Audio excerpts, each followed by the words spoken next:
amendments and addendums that happened to the Patriot Act and to where he didn't believe in. So I think it was cool having him on, man. He definitely gave a perspective just about what his time in the military really helped him do today and just what he's trying to do. He's actually from Jersey, moved out to Colorado. So Colorado life and farm life is new for them. So, but yeah, very interesting guy. We've had quite an array of guests on that we've learned a lot from. Yeah, that's what I mean. Like it seemed like it started off kind of strictly politics, and now you're kind of really branching out. And every week you guys get, like you can see you're getting better, more comfortable, and spreading your wings a lot more, which is awesome. I recommend it to like all my friends and family that listen to podcasts. I'm like, thanks, man. I check out our guys over at Boil and Frog. There's a lot of deep stuff. We're the idiots. We're the dick and fart jokes. If you really want to hear some good stuff, go over there. I love it, man. No, I appreciate the kind words. I mean, we're still learning and, understanding our cadence and just our flow and topics and, just two guys trying to talk and, by no means trying to have too much structure to it. But yeah, you go back and listen to like our first one. Holy fuck, man. We're two bumbling idiots. I mean, we still are, but like you said, we're getting more comfortable. So it's still a lot of fun. And that's what we said. I mean, it would be nice, and I've heard you guys articulate this point too in your podcast, if it manifests organically into something that we can all quit our fucking day jobs. Thank God. Thank God. But we're not trying to. I think, we're putting enough effort into it to where we have fun. But the point is, when it stops becoming fun, we'll stop. But, man, it's a lot of fun. Yeah, we're enjoying it. It is. And we love you so much. I talked to you before. With our 24 Cross Radio, we'll gladly put your guys up there. Hell yeah! We're mixing some music in. We're just trying to find the right. We need a little class. Schedule for that. We need a little class to. We need to class it up. The show. Oh, fuck. I don't know about all that, but hey, we would love to join. It's cool what you guys have done, by the way. Congratulations on 24 Cast. That's awesome. Yeah, G-Max, the boss over here. He's constantly brainstorming. So I gave him an intro song for your first episode, and he did not reply. So I take it he either hated it, but Wheeler Walker Jr. Have you heard of that guy? I was looking for it. Oh my God, looking for man. it. So I'll send it to you. It's not our so right now it's like a soft launch. We're just kind of getting our music catalog together. Yeah. But if you go on 24crossmedia.com, there's a radio station there, button for the 24 Cross Radio. You click on it from like 11 to 6 every day. There's live music. And then reruns of shows. So, like I said, if you get us your MP3, we'll get some of your shows just loaded on there. I'll put you on a certain time so you can tell your friends. Yeah, hell yeah, man. That'd be great. Actually, Josh and I talked about it briefly yesterday, getting those MP3 files over to you. So we'll definitely converse a little bit more on that GMAC, and we'll get something over to you. But yeah, on a side note, you got to check Wheeler Walker Jr. out, man. He's on like Outlaw Country. I actually went and saw this guy in concert. He's actually a really good musician, but it's all about pussy and titties and Skittles and Mountain Dew. Perfect for you two folks. Our guy. He's exactly. Our guy, yeah. You're welcome. Yes, thank you. Thank you ahead of time. So I'm going to digress here because now we've had so much intelligent talk. I really have to make it fucked up. Yeah. Okay. It's funny, but fucked up. All right, so I got home last night after being away all week in Delaware, which was half a shit show and half okay.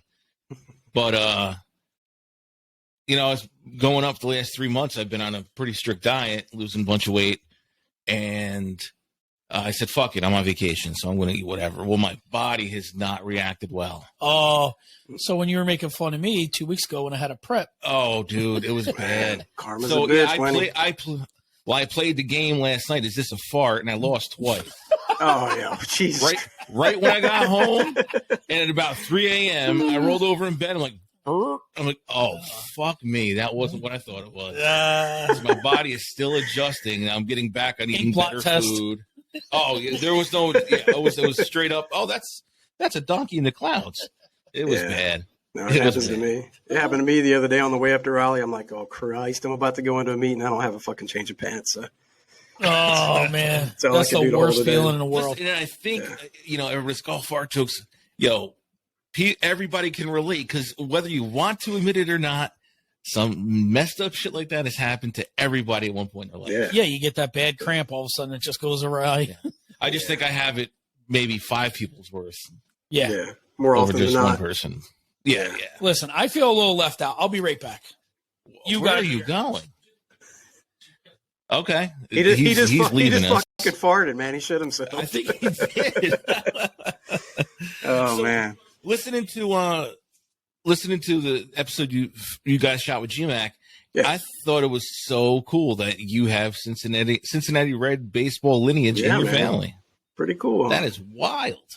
Yeah, so I love all sports. Baseball is one, I will say, that growing up, I mean, I played like most kids, but, I'm not really well versed in the history of baseball, but it is really cool. My wife, first time we went to her house many moons ago and went upstairs, and they had a bonus room, and there's all this, her maiden name is Sugar.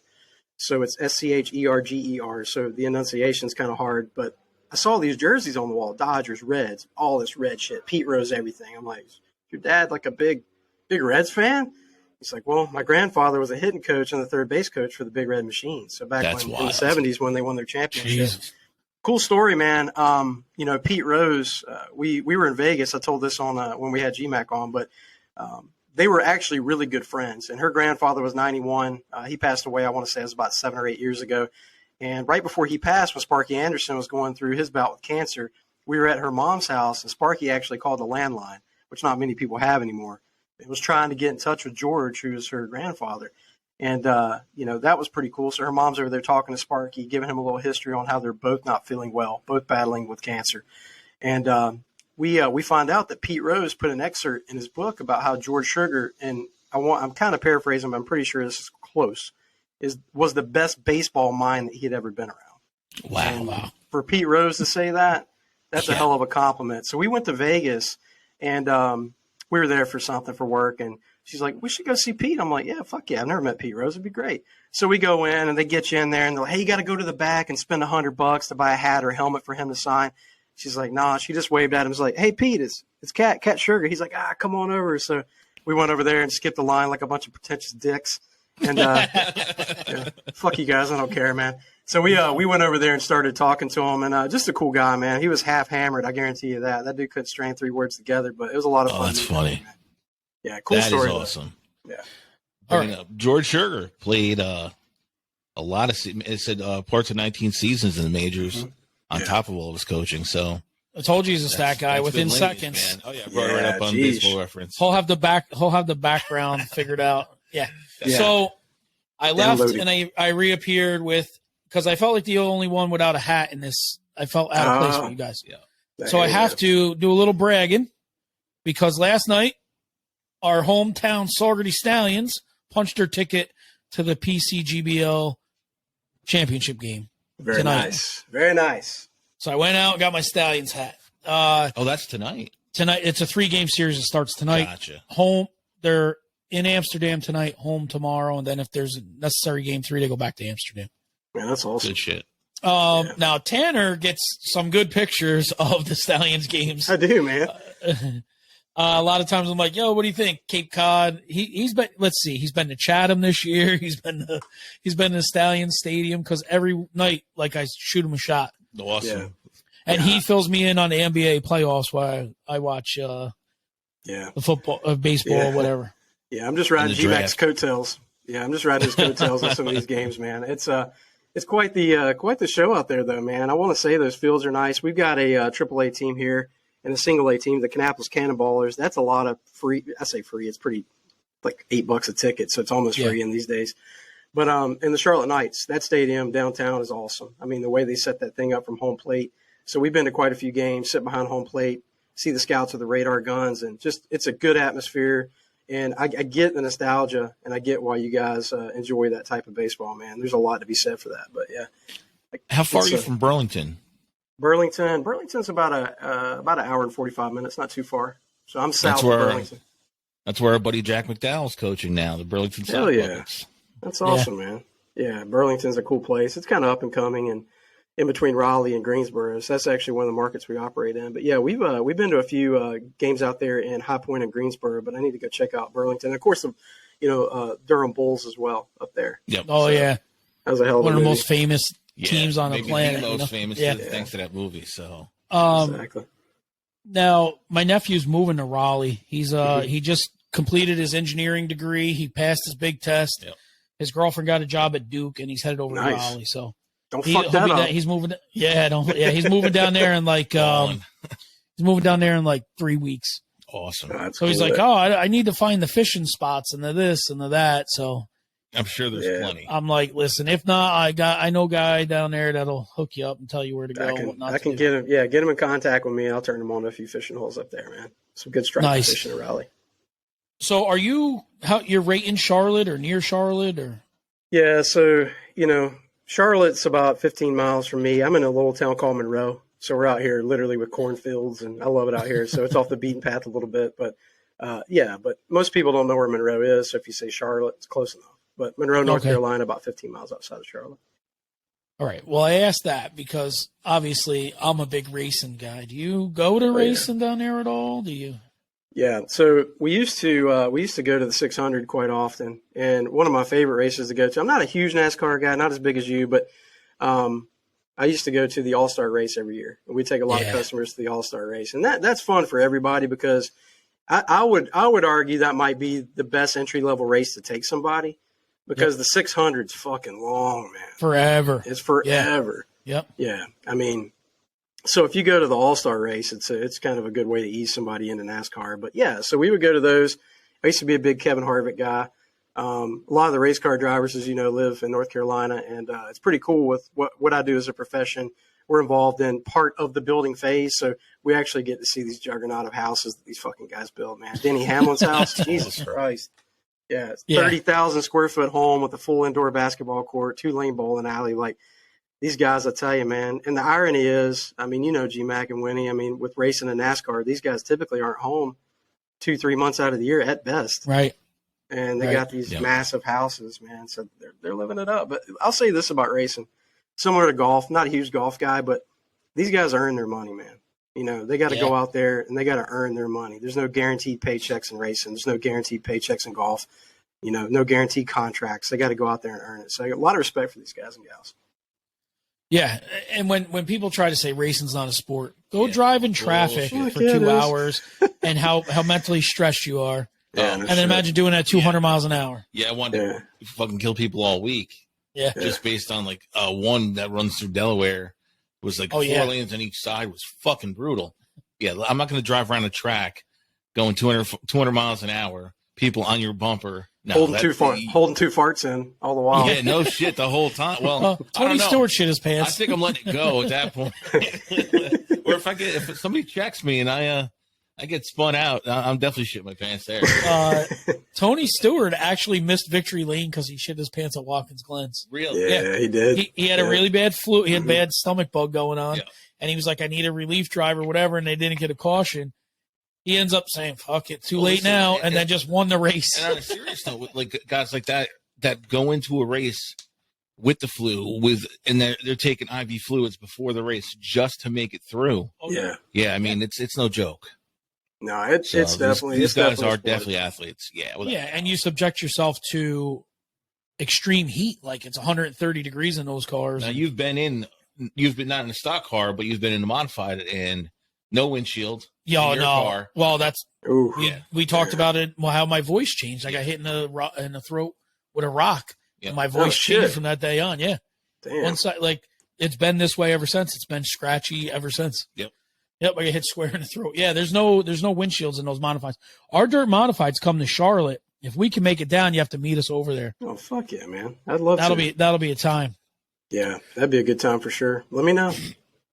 All right, so we got to a point in the show where we're talking sports, but you're a Carolina guy, and I know this, but I don't think Highland does. What? I think he's a cam defender. Oh yeah. No, I do know this. Past tense. Yes, I know this from the episode. You said you found yourself defending him more often than not for many years. Yeah, I did. Not a good arm talent. Did a lot with his legs, and now he is a shell of what he used to be. For sure. One thing I always give the guy credit for: he took a beating as a quarterback. He got the shit kicked out of him. Not a lot of flags. Well, I mean. Go ahead. I was just going to say with Cam, I mean, I felt like Cam's fucking publicist for, 8 seasons at least. I mean, but yeah, there was a guy who was 3 sheets to the wind down in Key West. He was probably 65 years old, looked like Larry Dave, and almost fucking beat this guy's ass because he was talking shit about Cam Newton. Like that's he was a little overzealous for other reasons, but nonetheless, yeah. I mean, that's one of those things where, you know, we were talking 2015 when we went to the Super Bowl against the Broncos. And he didn't dive on the fumble. I'm just like, I mean, I get it. And then I'd find myself talking myself into defending him more, and I'm like, yeah, something's wrong here. I mean, anytime we got to draft, with, like you said, no arm talent. You know, we got to draft a wide receiver, Kelvin Benjamin out of Florida State. You know, just because he's tall enough. Yeah, he was fucking terrible, awful. You know, but Cam did a lot of good, and obviously, you know, there was a lot going on in that 2015 season, and you know, going all the way, you know, 15-0, and then right towards the end, turd mop-up game. You know, the Falcons beat us, and we lose one game, and then obviously make it all the way to the Super Bowl. But even before then, I remember Cam's rookie season in the first game against the Cardinals, and I actually didn't want Cam Newton. I wanted Patrick Peterson, and the Cardinals picked Patrick Peterson, you know, DB. So I'll never forget Cam's stats, which we all know stats don't mean anything unless you win. But I want to say he threw for just shy of 400 yards, 3 touchdowns, rushed for 1. Patrick Peterson, I'll never forget, they beat us with a punt return for touchdown to win the game. But I saw Cam's ability at that point, and I figured for all the shit he was getting for the laptops and all the stuff that was going on at Auburn, and you know, it didn't make sense to me. I think a lot of people hated on him just because, like, we're worried about the way he dresses, and like Primetime used to say, I mean, you dress good, you play good, so you pay good. So it's just kind of like I never got caught up with that. I could give 2 shits if he looks like the fucking Hamburglar, you know, with what he's wearing, as long as he's playing on the field. But listen, if you think Cam's bad, go to the NBA. Look at Russell Westbrook, and those guys dress way louder than Cam does. Hey, stay on football now, because we'll get to NBA. Cause listen, I mean, I get it, because you had Jake Delhomme, who wasn't a bad quarterback. Before that, Kerry Collins. Yeah, I mean, Cam was a high draft pick with a lot of tout coming out of college, and you know, he did get you to the big game. He did. So to defend him. All right, but it's got a shelf life, I think. Well, let's be fair to Cam in this aspect. He did play one of the top 10 defenses ever, probably. Oh, man. Yeah. That Denver defense was really absolutely. good. Yeah. Absolutely. Von Miller was. But you dive on the fucking football. Yeah. Yeah. I say this all the time, not to take anything away from Peyton. Peyton's obviously one of the best to ever do it, but Peyton did not win that game. Fucking Mike Remmers lost that game for us. I mean, he couldn't block a damn, you know, anybody. He couldn't block one of us. I mean, so. Yeah, Cam was getting his shit handed to him. And, you know, sometimes it does come down to one play. You guys know that. But the one thing that I thought the pivotal point and the turning point in that Super Bowl was the catch, no catch by Jericho Cotchery. That was a fucking catch. Yeah. And I know I'm biased because I'm a fan of this team, but that really set the tone for the remainder of the game, and it didn't go our way, obviously. But and that's a Jet fan. I mean, Koch was great for us for a long time. So yeah, it's true. You want to talk about one play, catch, no catch? Dez caught it. Dez Bryant. He did catch it. Dez did catch it. And that was the team that should have probably done it all. Yeah, but that play didn't do it, because if you went back, DeMarcus Murray had a wide open field and fumbles the ball to put the game away. Yeah, so you know what I mean? How do you feel? I know how we feel. How do you feel about Sam Darnold? Yeah, so, you know, I'm interested to see what Winnie thinks because he's a Jets fan. Look, enjoy him. Yeah.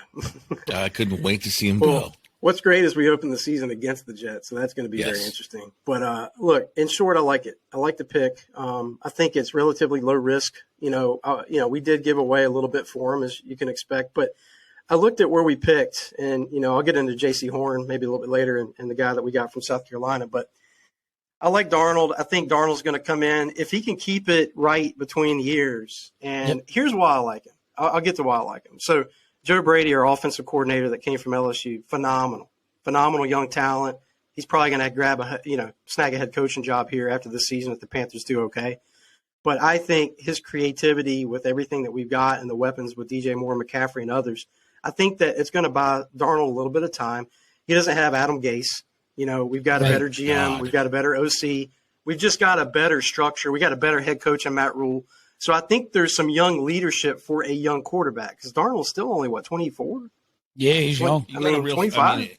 And you have his favorite receiver of his rookie year. Yeah, it was Robbie Anderson. So there's some familiarity there. Him getting out of New York, Listen, I think was the limelight a little bit too much for the kid? Maybe, but then again, like he did have Adam Gase, who was terrible as a play caller. And with the exception of last season, he did have Tom Brady. Yeah, you know what I mean, like that. Yeah. So it's to get this kid a change of scenery. Maybe he does. Hopefully, does pan out for you guys. But I was sour on him because George and I have talked about this for a long time. USC quarterbacks in the NFL, they don't pan out. Carson Palmer has been the shining Matt star. Leinart. Yeah, Matt well, Leinart, same thing with Ohio State. Ohio State are terrible too. Yeah, Matt Leinart, John David Booty. There's been so many USC quarterbacks that have come out and done nothing. Isn't it funny? The biggest programs produce the worst quarterbacks. Alabama, Notre Dame. Alabama had Namath. Notre Dame had Montana. But then, you're like, well, what else? Tony Rice. Listen, I was a huge Brady Quinn guy, and he got me too. And completely shit the bed. Yeah, Greg Paulus. Rick Meyer. Rick Meyer. You had Jimmy Clausen in Carolina for a while. We did. Yeah, he was fucking terrible, man. Yes, he was. Same thing with Texas. Texas has bad quarterbacks too. Well, people shit on Vince Young. He had but he was highly touted. He didn't live up to his hype. Yeah, you know what I mean. Colt McCoy. Yeah, you go back through time. Texas quarterbacks aren't that great either. It is weird, but then you get like the Delaware Blue Hens. Yeah, pop out. What was it? Is it Flacco? Flacco, yeah. Flacco, yeah. So, but I like Darnold. How are you feeling about Zach Wilson, though? I think going back to Darnold is probably a good mutual split, and it's probably a gain for both sides, for the Panthers and for the Jets. Zach Wilson, great arm talent, ability to read defenses is there. Only thing that worries me about him a little bit is that prima donna attitude. Yeah. He's been the guy that's been catered to his entire life. It's coming from a rich family. Mm-hmm. And, you're now playing under the biggest microscope in sports. But he doesn't seem like Johnny Manziel either. No, he's not a wild child. But the first time he comes out and throws 3 picks and they lose by 20, how's he going to react? Because it's bound to happen. It just does. Well, I hear you. We got into this when I was on the Boiling Frog, where I said Peyton Manning was coddled by playing in Indiana. He got starched by the Jets in his first playoff game, 40-8. 45. He was terrible. And you don't have that amount of media to crush you like that. Yeah. So anybody in New York media, how many great ball players have come to New York, whether it be the Yankees, the Knicks, the Mets, whoever, and they can't handle the pressure. Yeah. Because you don't have 5 people standing there with a tape recorder in front of you. You got 100. And I hate to say it already, but Zach Wilson's coming in with the best quarterback in New York is out in Buffalo by far. Oh, yeah. Oh, man. Josh Allen's a beast. Phenomenal. Yeah, he's a beast. So we'll see. It's going to be interesting. Back with Darnold, when the Jets drafted him, George will tell you this, I banned the Jets for a year. I was a huge Baker Mayfield guy in college. You called it. And followed the Browns. And, he had a rough second year. But you look at the kid last year, the last 8 games of the season, 1 pick, and played great in the playoffs. That team just didn't have enough on the defensive side of the ball to move on. But we'll see what happens. I think exciting future for the Browns, exciting future for the Jets, and hopefully the Panthers too. Yeah, Cowboys are the Cowboys. They're going to be 10-6 and losing the playoffs. It happens every year.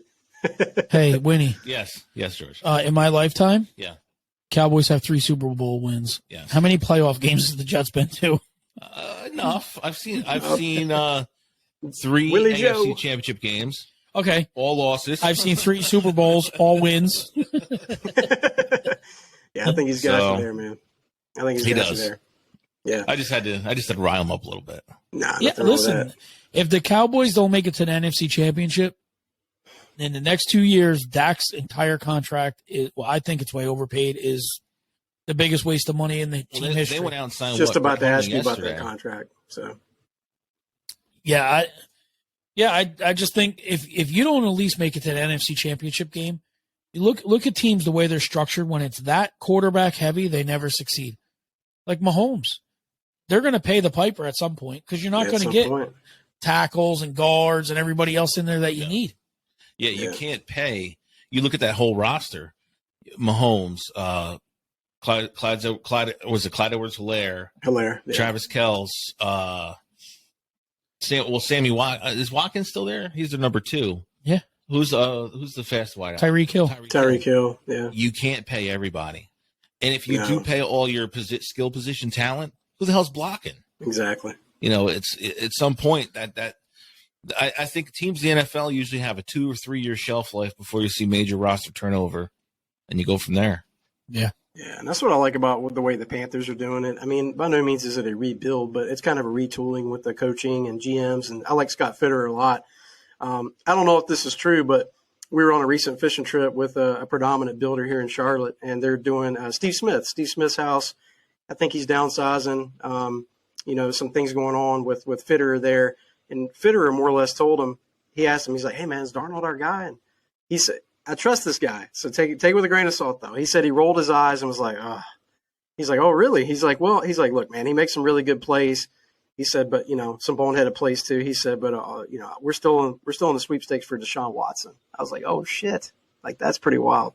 So damn. I think a lot of teams are naturally, despite all the off-the-field shit that's going on with him and all the allegations. But that was pretty interesting to hear. I mean, Fitterer is kind of a younger guy, so I thought he would keep his cards a little closer to his chest. But, hey, I don't know. Maybe he said that, but I'll take it. But I was at the mindset talking about rebuilding or retooling. This is nuts to say, but I was looking at the forest through the trees big picture and saying, like, what would it take to get Watson?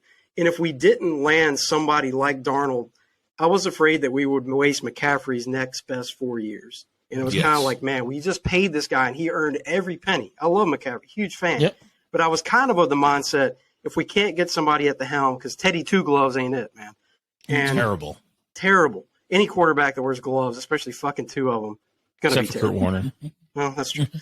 And but I was of the mindset of, if we have to trade McCaffrey, as crazy as that sounds, he's the face of the organization, then let's do it in order to get a quarterback in here, because I'd hate to pay that guy all that money only to use his best 4 years up. But I like what they've done. I like bringing in Fitterer. I like bringing in Matt Rule. I think Matt Rule, has a good perspective, obviously, on running the offense, but also, Phil Snow on the defensive side. So everything we did in this draft was different from last year. Last year we went all defense. Every fucking pick was defense, and I loved it. I wasn't mad about it. And getting J.C. Horn this year, I think, was imperative, because before Julio got traded, you got to guard him twice a year. Yeah. You got to guard Michael Thomas twice a year. You got to guard, who's a tight end that the Falcons drafted, dude from Florida? What's his name? Yeah, I can't think of it. He's going to be He was like the stud on the board. Yeah. Yeah. Big dude. So it's kind of like, I got one. Body at tight end. Yeah. Exactly. So they got a big body, a dog that'll just go out there and fight. So I like what they're doing. I like what they're trying to do through the draft. And I'm excited for this year. I mean, I'm not sure what you guys have predictions on Jets, Cowboys. I mean, I'm probably a little ambitious here, but I can see 10-6 for my Panthers, or 10-7 with the. I know. Yeah, I was waiting. Forgot about the extra game. Forgot about that's going to throw. The Cowboys can't be 8-8 anymore. That's right. You're either above or below 500 now. That's you it. Can't be that team. So, Jerry, there's no longer we're going to be a 500 ball club for the 2 decades. Yeah. One thing the NFL has shown in the last, I'd say, decade, really, is I want to say wasting. That's a strong word. Utilizing a first round or second round draft pick on a running back is almost passe. You can find talent 4th, 5th, and 6th rounds that are going to come in and be 1,000-yard backs. It happens every year. Yeah. So if you do have to trade McCaffrey, granted he's a multifaceted player, you can bring somebody in to fill that void, probably admirably, and hopefully get your quarterback. So see what happens. Yeah, we'll see. Yeah, I'm just excited for the season. I mean, this is one of those times where last year we got some football, but coming out of everything the past 2 years of the pandemic, man, I'm just ready. My daughter's chomping at the bit to go to her first Panther game, my youngest. Awesome. Yeah, so we're going to Fan Fest next Friday, which will be a lot of fun. And, man, I'm just excited to get back and watch these games, and hopefully we can get full season, stop all this vaccine talk, stop all the fucking politics, and, be safe, be vigilant, but just have a good time out there. Yeah, so yesterday, was it the Pack? No, maybe it was the Packers. Somebody's got all their quarterbacks are quarantined right now because, like, the rookie on the squad had tested positive. Like the Broncos last year. Yeah. Oh, yeah, who was it? The Broncos. They brought that wide out in to play for the game. Yeah. Poor guy. To say they lost. Yeah. Yeah. I mean, you can kind of see what they're trying. I have a feeling. I hope we get through a whole football season. I do too. Yeah. Just because you kind of see right now in society, it almost looks like they're leaning about putting everybody back in.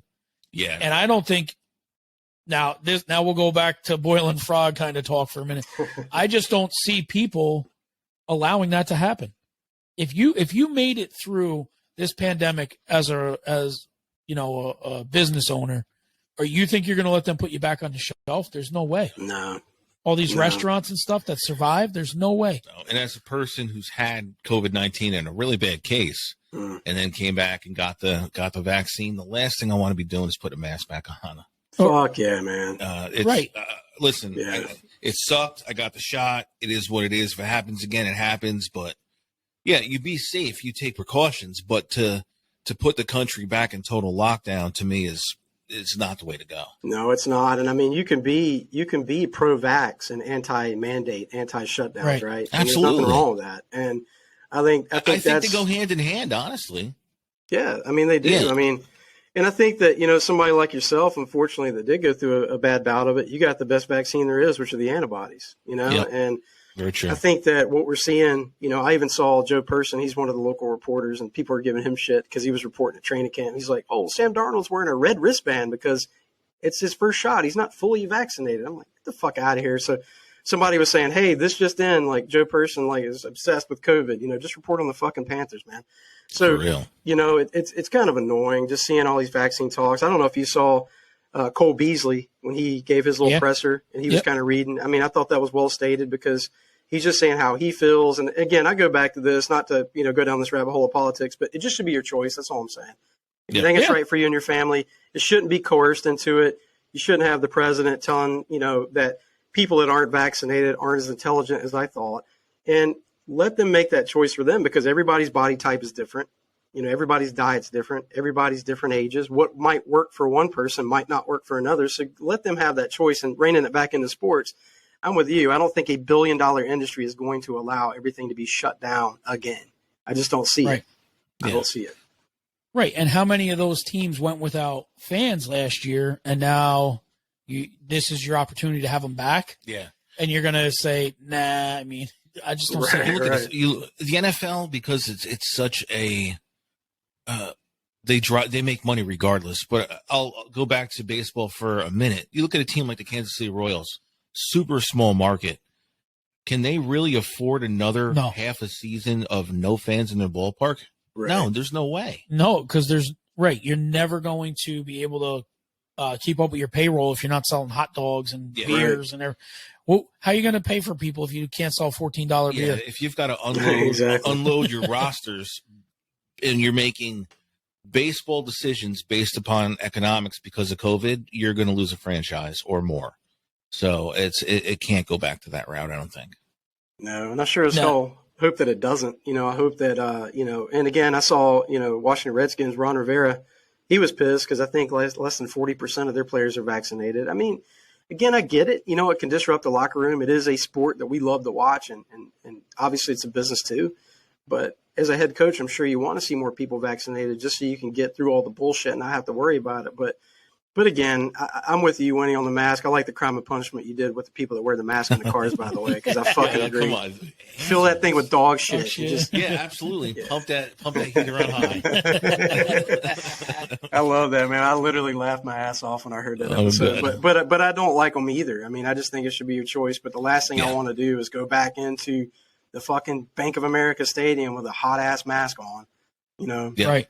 And then just pull it down while I'm sipping my beer. I mean, it's so dumb anyway, but hopefully that doesn't happen. Hopefully that doesn't happen.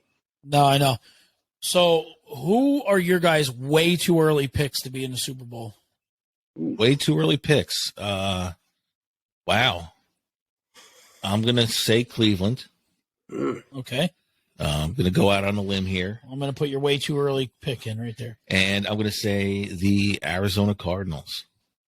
Wow. Really? I'm going to go two Kyler Murray fan. Ooh, those are bold. I just like what they did with that franchise, and that defense is nasty. Yeah, they're good. Defense is nasty. We'll definitely have to have Tanner back on when we do our preview show. Absolutely. And our draft, my draft idea is taking on some legs too. Oh yeah, our podcast, fantasy thing. Yeah. So who's yours, Tanner? Who's your way too early picks? Good question. I'm going to go because I like Matt Stafford and where he's at with the Rams, and I think that they potentially have the firepower to get there. That's a really bold pick, but I'm going to go Rams with Stafford at the helm.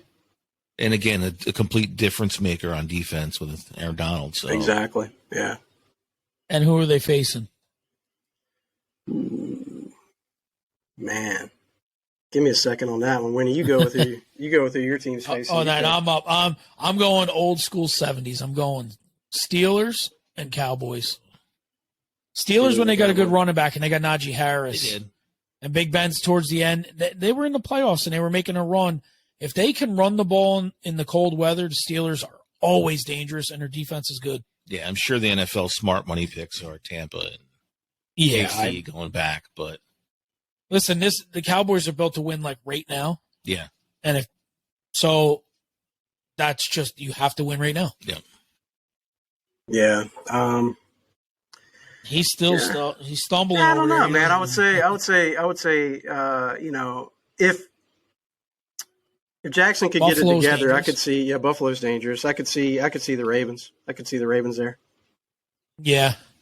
I almost said New Orleans and then forgot that. Oh, shit, Drew Brees retired. Yeah, you got Jameis running the show there Big now. Jim Winston. Big Jim Winston. 30 picks and 30 touchdowns. Yeah. I could see the Ravens getting there. Those would be my early Rams-Ravens. Yeah, that's way too early. All right, so when we were discussing this show, you actually came up with the idea, Tanner, of an 80s and 90s fantasy draft. Yes, sir. Right?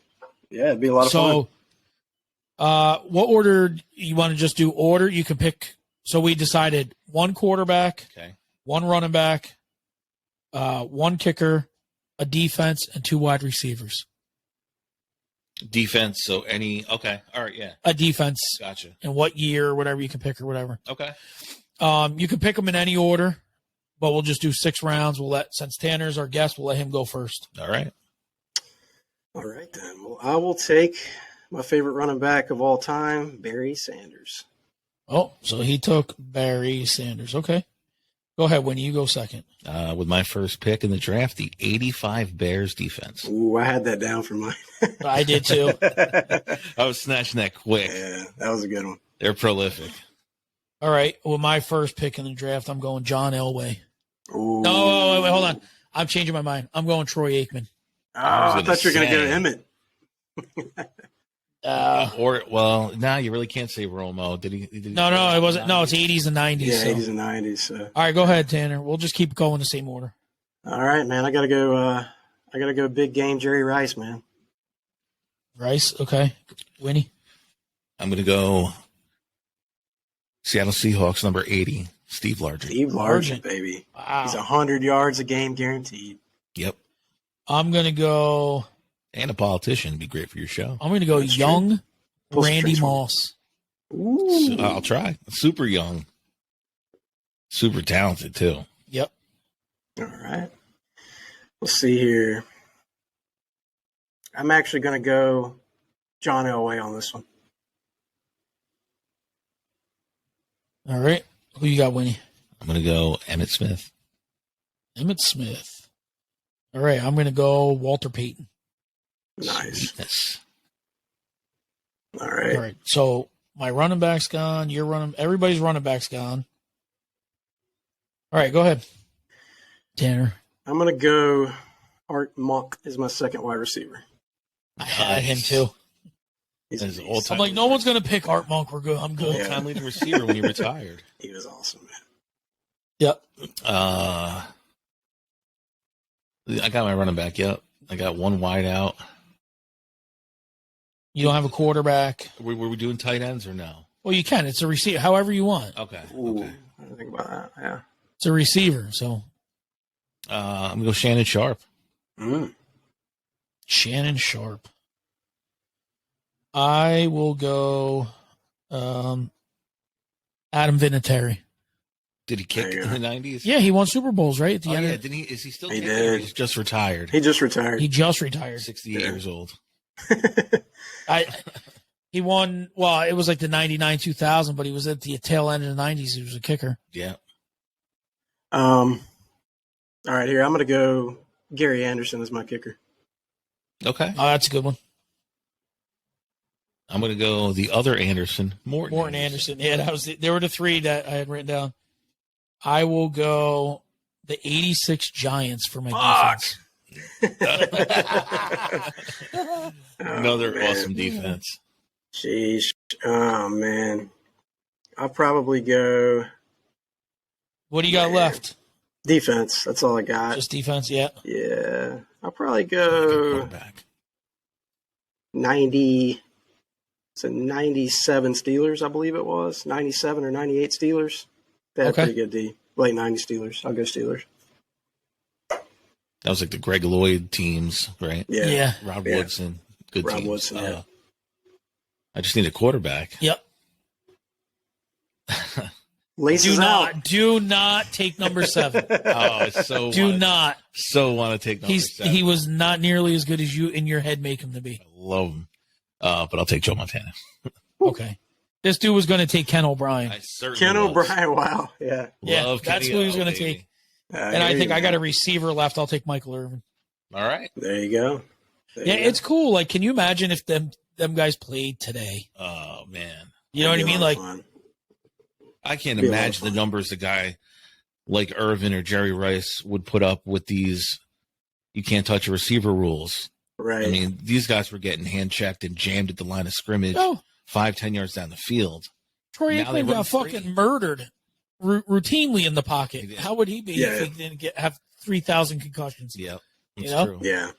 That's a good argument. I always like having this argument about in the NBA, or in this case, the NFL, about players that play in the 70s or 80s playing today. And you start talking, I'm kind of an old head when it comes to sports, and you start talking to some younger kids, and they'll be like, Jalen Ramsey would shut Michael Irvin down. And you're like, no, man. No, he wouldn't. No, not even close, And same thing, like Steph Curry would, he would average, 48 points a game at today. Like back then, I'm like, the fuck he would. Like, he wouldn't even be a starter. Joe Dumars would shut his ass down, man. Thank you. Yeah. Steph wouldn't be a starter, dude. I'm telling you. This is an argument we have with our buddies on Game 6. They're huge LeBron and Steph Curry guys. Oh, God. Yeah. And, I try to say, LeBron's not charging an open lane for a friggin' layup or a dunk in the 80s. He's getting clothesline. Oh, yeah. Oakley, one of them guys are taking him out. Bill Davis Lambier. brothers, Lambier, John Sally, Rodman. They would have eaten him alive like that. Not to say he's not one of the best of all time. He is. You got to go by the era. But he ain't God, that's for sure. No, and Larry Bird would have ate up. Oh, Larry Bird would have been in his head. Yeah. Oh, for sure. And Steph Curry wasn't Larry Bird. No. No.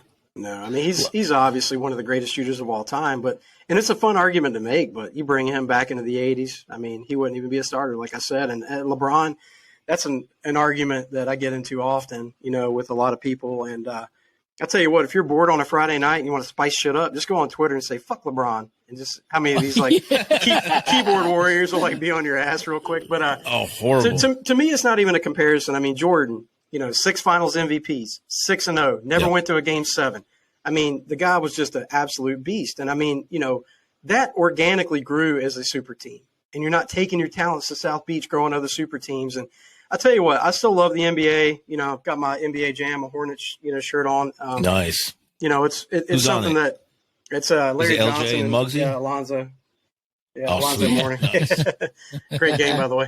But anyway, I mean, just going back to LeBron. I mean, I'm with you. I think he's a great talent, but it's just not an argument that I'm willing to concede to as far as MJ being better than him. I don't even think it's even close. Like I said, there's just no way. The thing that kills me with today's NBA is it's a positions league now. You don't have a point guard, a shooting guard, a small forward, power forward, and a center. The days of a center playing with his back to the basket, they're non-existent. And to me, that's not basketball. This is run and gun. I watch the Nets up here a lot in the Knicks, but the Nets more so it's dribble down. It's a transition pass, game, right? pass, 3. Isolate. And it's brutal. I just not a huge fan of the style right now. Yeah. They say a lot. I was listening to somebody and they were saying a lot of this stems from the AAU. all those AAU tournaments where they're short timed and that's how the games are. And they're showcasing. That's all it's doing is it's leading to this. It's not a half court game or slowing the pace down. Yeah. It's all transition, shooting the open three all the time. Yeah, same with all the European players. I mean, you got 7-foot guys like Luka Doncic and, Dirk back in the day. So you got all these guys that can stretch the floor. They're shooting threes, handling the ball. So it's not your prototypical big man like Detlef Schrempf down there, Sabonis or anybody like that. Detlef was a forward, but it's one of those things you just don't see Patrick Ewing anymore. It's just kind of a lost art with Hakeem Olajuwon and guys like that. But I'm for a little run and gun and fun games, but I'm with you. I think that one of the things I've seen with these power teams, you look at OKC and how Rich Cho drafted that team with Westbrook, Harden, and obviously Durant. If they would have gave it one more year and just been fucking patient, they probably would have won the championship. I think they would have. Yeah. The supporting cast was great too. Yeah, it really was. They who was it? Ibaka was at center. Serge Ibaka was at center. You had George is laughing here. The fucking human stat machine. I know the dude kills me. He's right though. No, you're right. The way they put that team together, it was organic. It was drafted. It wasn't. Hey, I'm getting the phone. I just don't get it. Like if an organization calls a player and says, "Hey, what do you think about coming here next year?" It's tampering. It's this, that, or the third. But if LeBron James calls and said, "Hey, why don't you come down next year?" It's not tampering. Mm-hmm. It's weird the way that. Well, and then the new thing is Westbrook to the Lakers. Yeah. Have you seen that? Yeah. Like, how many times does this guy got to put better people around him to make him go for a run? You know what I mean? Annoying, man. Yeah. It's so annoying. And I think that's the thing I still love the NBA. Just because, again, in Charlotte and growing up in North Carolina and, where I grew up in the mountains, I mean, we had no professional team until the Hornets came in 88, 89, and then the Panthers in 95. So I remember going to those games and seeing all the greats. I mean, I saw Magic play. I saw Bird play. I saw Jordan play. I saw Dumars, Isaiah. The list goes on. You saw Kelly Tripucka. I saw Kelly Tripucka. Yeah, he was a beast, man. I saw Kurt. I was at the game where Kurt Rambis put the basket back in to beat the Bulls. That's right. Yeah. So Rex the Wonder Dog.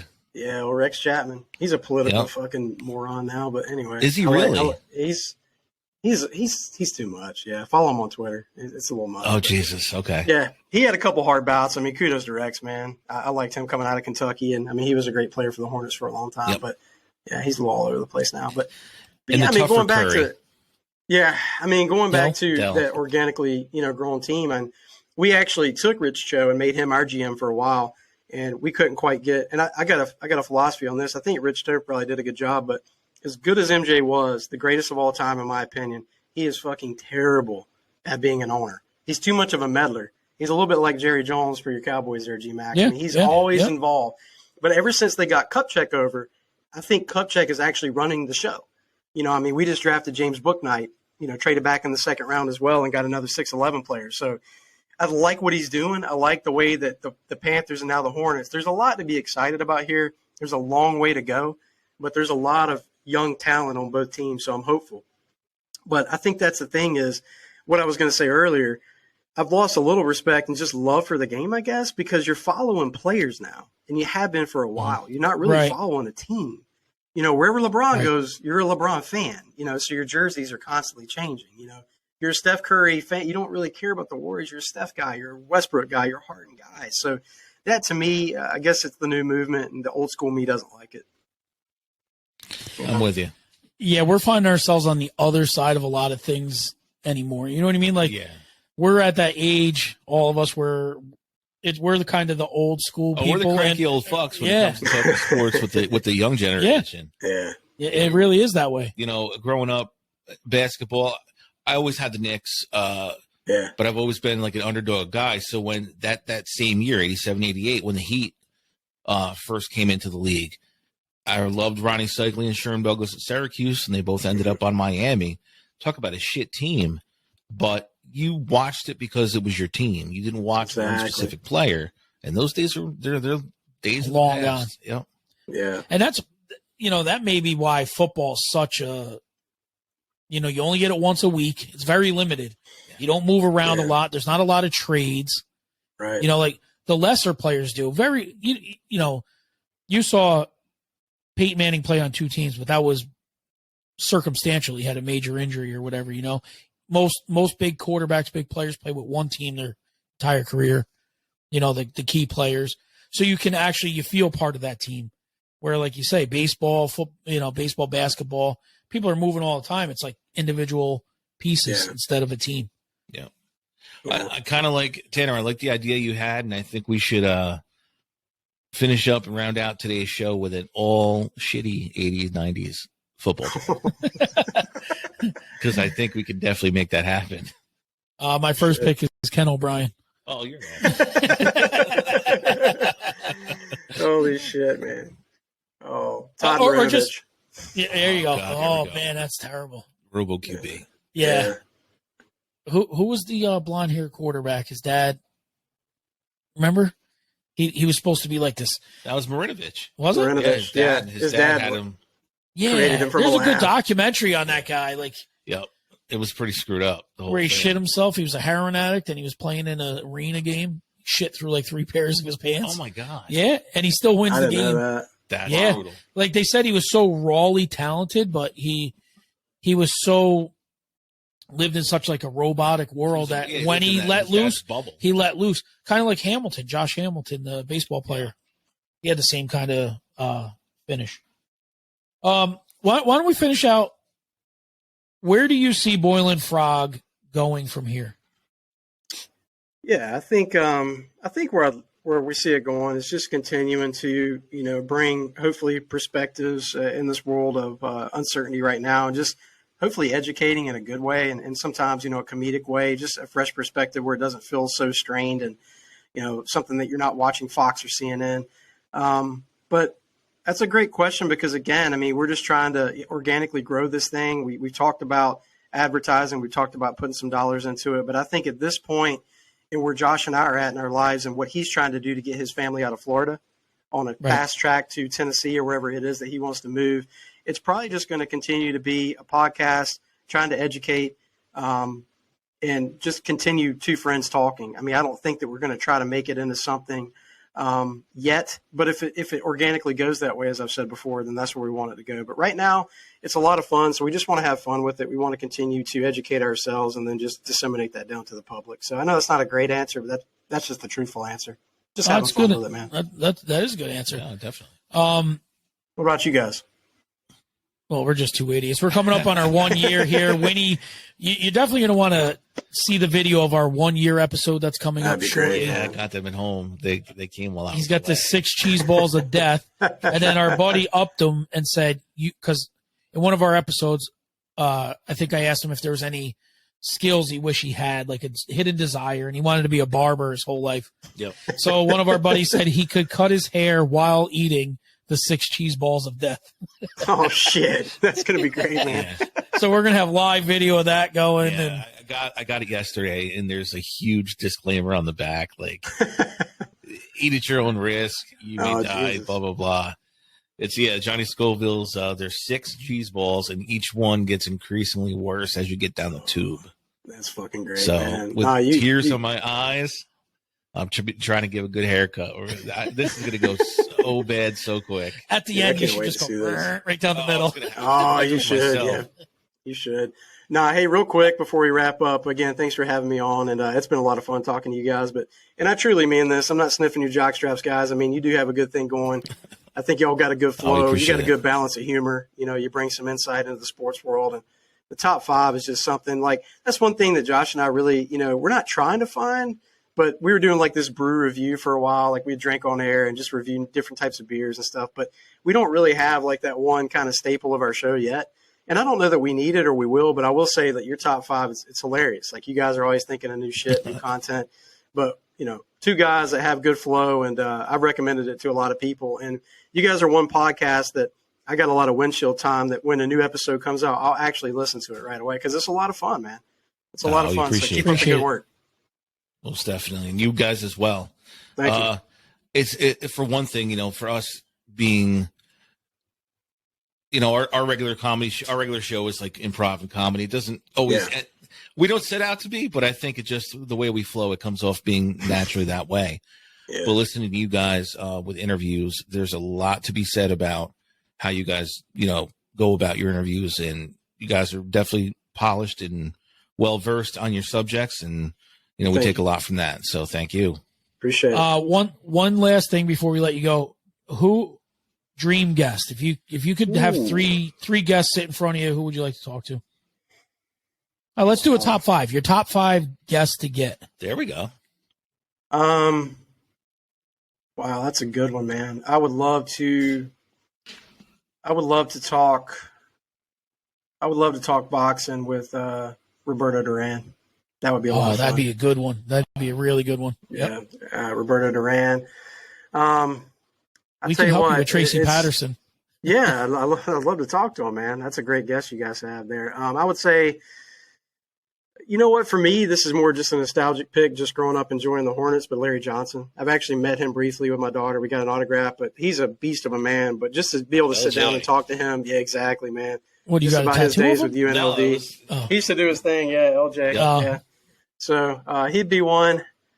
Let's see. Cam. Cam, I think he would be a lot of fun to have on just because, perhaps he's not misunderstood. Perhaps he's exactly what you see, but I think he'd be a lot of fun.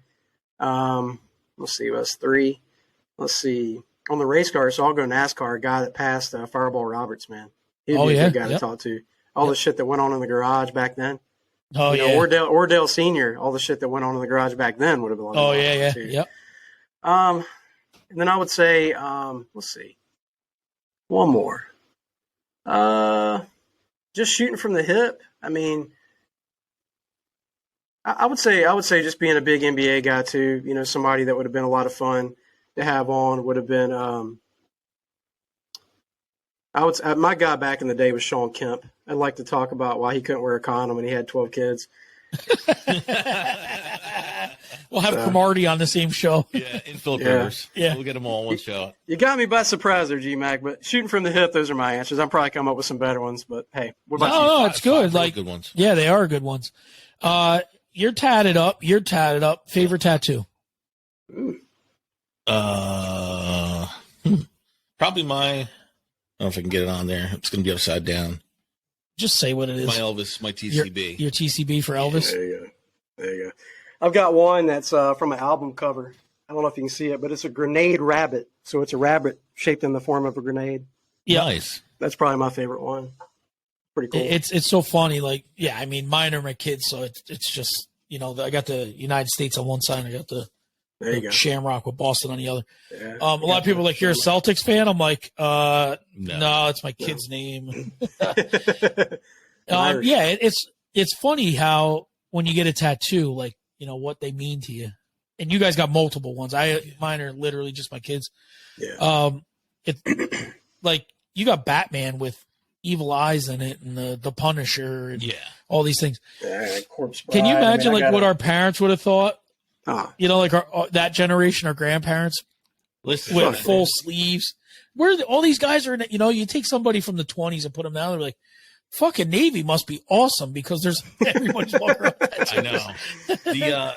My grandfather honestly didn't really mind. He never commented. My grandmother, she was alive, and I may have had one or two at the time, and she was like, why would you do that to your body? So she never got like the hand tattoos. You can't cover. They're there. Oh yeah. I got them right up to my wrist. Nothing on my hands, but yeah, my grandfather. I mean, I don't think before he died on both sides.